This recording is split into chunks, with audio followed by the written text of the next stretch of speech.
and welcome to the Pedagogic table. Oxygen was discovered in 1774 by Joseph Priestley and Carl Wilhelm Scheele.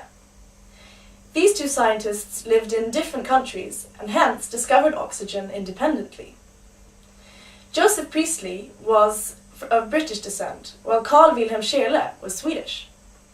The name oxygen comes from the Greek words oxys and genis, meaning acid former.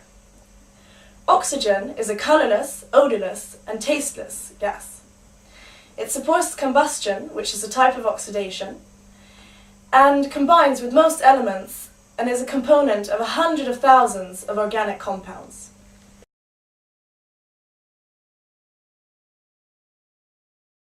So, for the demonstration now, we're going to investigate the element oxygen. Now, the compound we're using is hydrogen peroxide, H2O2, which is a very corrosive liquid.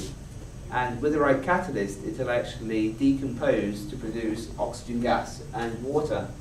Now, the catalyst we're using today is iodide ions, I-. So, if we first add the hydrogen peroxide containing some washing up liquid into this big measuring cylinder, and then I put my glasses on here for safety. Now, if we add the iodide ions, we should get a strong reaction producing the oxygen, and because the washing up liquid is present, it will actually bubble and foam. So let's see.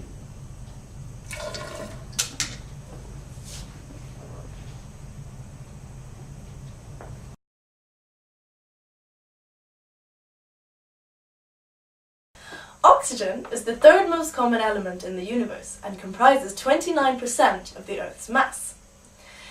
Most part of the oxygen supply is found in chemically bound forms such as water. The pure forms of oxygen is found as oxygen gas, when two oxygen atoms have combined. It is this oxygen that we supply ourselves with for cell respiration, keeping us alive.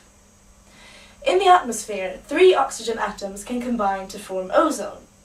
Although poisonous, it is also vital for our survival, as it creates a layer around the globe protecting us from the UV radiation from the sun.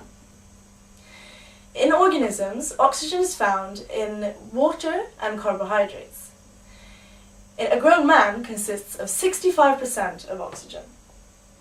Oxygen is one of the most important commodities in our society.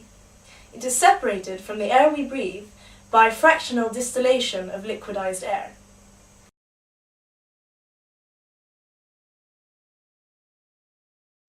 Right, so now we're going to investigate another reaction of oxygen.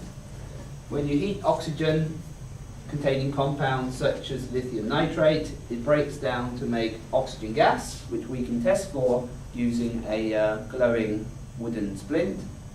And also it produces a toxic gas, which is nitrogen dioxide, and this gas will be seen very easily, and it's made first.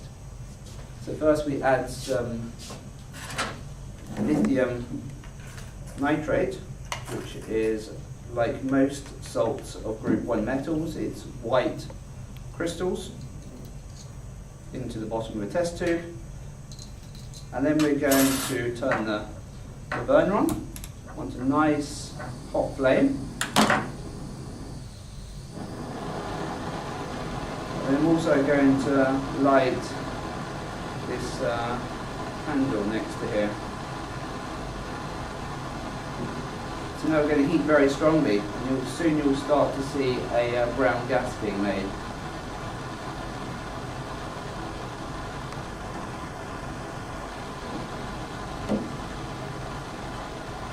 First the crystals melt.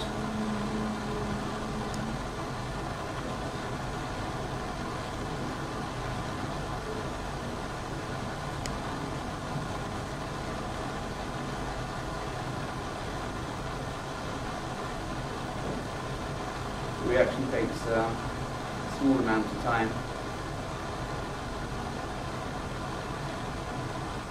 And now I can just about see that a brown gas is being made, creeping slowly up the length of the test tube there.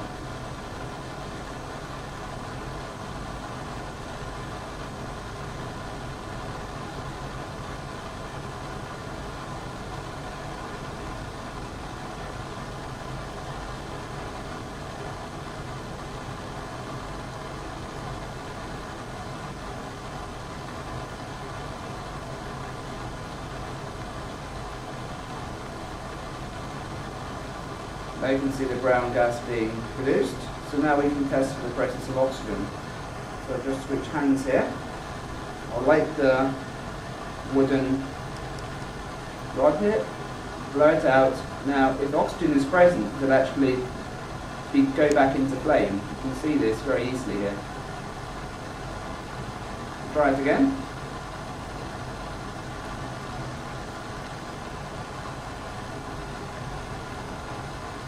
So oxygen is produced.